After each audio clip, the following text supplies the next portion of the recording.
भी मेरे घर में गेस्ट आने वाले होते हैं, कोई पार्टी होती है, तो मैं ये वाले गुलाब जामुन बनाती हूँ क्योंकि इनको बनाना आसान है और 1 कप मिल्क पाउडर में 1 केजी गुलाब जामुन बन जाते हैं। अगर आपने कभी भी गुलाब जामुन नहीं बनाया तो एक बार इस तरीके से बनाइएगा, पहली बार में बिल्कुल परफेक्ट गुलाब जामुन बन करके तैयार होंगे और घर में बहुत सस्ते में ये गुलाब जामुन बन जाते हैं। तो चलिए दोस्तों, ये गुलाब जामुन बना लेते हैं। इसको बनाने के लिए कढ़ाई में आपको 1 कप दूध लेना है और अब मैं इसमें डाल रही हूँ मिल्क पाउडर। तो मिल्क पाउडर मैं इसमें 1 कप डाल रही हूँ। जितना आपने दूध लिया उतना ही आपको मिल्क पाउडर डालना है। साथ में 2 बड़ा चम्मच इसके अंदर सूजी डाल रही हूँ। सूजी भी आप कोई सी भी डाल सकते हैं। 1 बड़ा चम्मच मैंने इसके अंदर घी डाला। अब क्या करना है, इन सभी चीजों को मिक्स करना है और गैस इस समय बिल्कुल बंद रखिएगा। बंद गैस में ही आपको पहले सभी चीजों को अच्छे से मिक्स कर लेना है। सभी चीजें मिक्स हो गई हैं। इस समय मैंने गैस को ऑन कर दिया है। गैस की फ्लेम को मैंने मीडियम रखा हुआ है। तो हमें मीडियम फ्लेम पर हल्का गाढ़ा होने तक पका लेना है। तो अब देखिए ये गाढ़ा होना शुरू हो गया है। तो इस समय आपको क्या करना है, गैस की फ्लेम को लो कर देना है ताकि ये नीचे की साइड से जले नहीं और इसे गाढ़ा करना है। तो तब तक गाढ़ा कीजिएगा जब तक कि पूरी तरीके से कढ़ाई को ना छोड़ दे। तो अब आप देखिए इसने कढ़ाई को छोड़ना शुरू कर दिया है। तो मैंने थोड़ा सा कढ़ाई के चारों तरफ घी लगा दिया है ताकि कढ़ाई में जितना भी बचा हुआ मावा है वो भी निकल जाए। तो देखिए बिल्कुल कढ़ाई भी क्लीन हो गई है और हमारा मावा भी बिल्कुल तैयार है।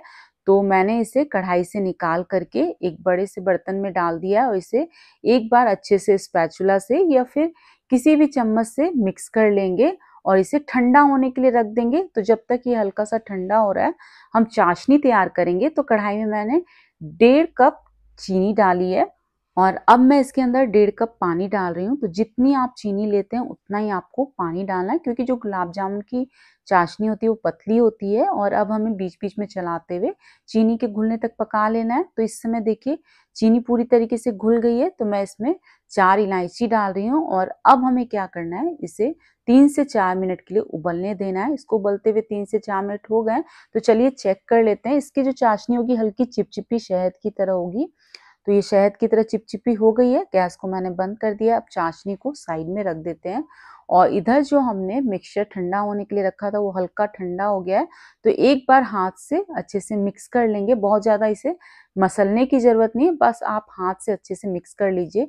तो जब मैं इसे मिक्स कर रही हूँ तो देखिए हाथ में बहुत ज्यादा चिपक रहा है, यानी इसमें बाइंडिंग की जरूरत है। तो मैं बाइंडिंग के लिए इसमें 3 बड़े चम्मच मैदा डाल रही हूँ। साथ में 1 छोटा चम्मच मैंने इलायची का पाउडर डाला है और अब हम इसके अंदर बेकिंग पाउडर डालेंगे। तो इसमें आधा छोटा चम्मच हमें बेकिंग पाउडर डालना है। इस बात का ध्यान रखिएगा कि बेकिंग सोडा नहीं, बेकिंग पाउडर डालना है। अब बेकिंग पाउडर अच्छे से मिक्स हो जाए इसके लिए मैंने 1 चम्मच इसके ऊपर पानी डाला है। अब सभी चीजों को अच्छे से मिक्स कर लेना है। तो इसे हल्का हल्के हाथों से इसे मिक्स कर लेंगे। तो बहुत ज्यादा इसे मसलने की जरूरत नहीं है, बस सभी चीजें अच्छे से मिक्स हो जानी चाहिए। तो सभी चीजें अच्छे से मिक्स हो गई हैं। तो हमारा गुलाब जामुन का डो बिल्कुल तैयार है। इसके मैंने 4 हिस्से कर लिए हैं और अब हमें क्या करना है, इसके छोटे छोटे से बॉल्स बनाने हैं। तो इसके लिए छोटी छोटी सी लोइयां हम तोड़ लेंगे। तो हमारे सारे गुलाब जामुन एक समान बनकर के तैयार हो इसके लिए पहले ही सारी लोइयां तोड़ लीजिए। और लोइयों को तोड़ने के बाद आपको इस तरीके से हाथ में एक एक लोई को लेना है, हल्का सा हथेलियों के बीच रख करके प्रेस कीजिए, उसके बाद उसे रोल कीजिए। तो बिल्कुल स्मूथ बॉल्स बन करके तैयार होंगे। इस बात का ध्यान रखिएगा कि इसमें क्रैक्स बिल्कुल नहीं आने चाहिए। तो देखिए सारे बॉल्स बन करके तैयार है। तो चलिए अब हम फ्राई करेंगे। इनको फ्राई करने के लिए तेल मैंने पहले से गर्म होने रख दिया था। तो सबसे पहले एक छोटा सा बॉल को फ्राई करके देखेंगे। तो डालने के बाद देखिए इसमें हल्के हल्के से बबल्स आ रहे हैं, यानी कि तेल हमारा बिल्कुल परफेक्टली गर्म है। और अब देखिए तैर कर ऊपर आ गया, बिल्कुल फटा नहीं है, बिखरा नहीं है, यानी कि हमारा गुलाब जामुन का मिक्सचर बिल्कुल सही बना है। तो मैंने कुछ बॉल्स को प्लेट में निकाल लिया था ताकि एक साथ हम डाल सकें। तो इस तरीके से एक साथ डालिएगा और कढ़ाई को आपको हिला देना है।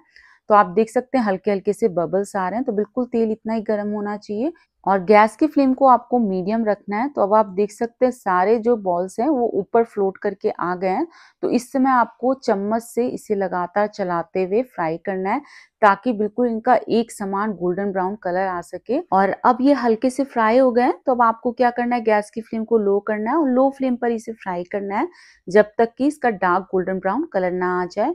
अगर आप इसे लो फ्लेम पर फ्राई नहीं करेंगे तो अंदर से कच्चे रह जाएंगे। तो इस बात का ध्यान रखिएगा। तो एक बैच बैच को फ्राई करने में आराम से 8 से 10 मिनट लग जाते हैं। तो अब आप देखिए इनका डार्क गोल्डन ब्राउन कलर आ गया है, साइज में भी ये फूल करके डबल हो गए हैं।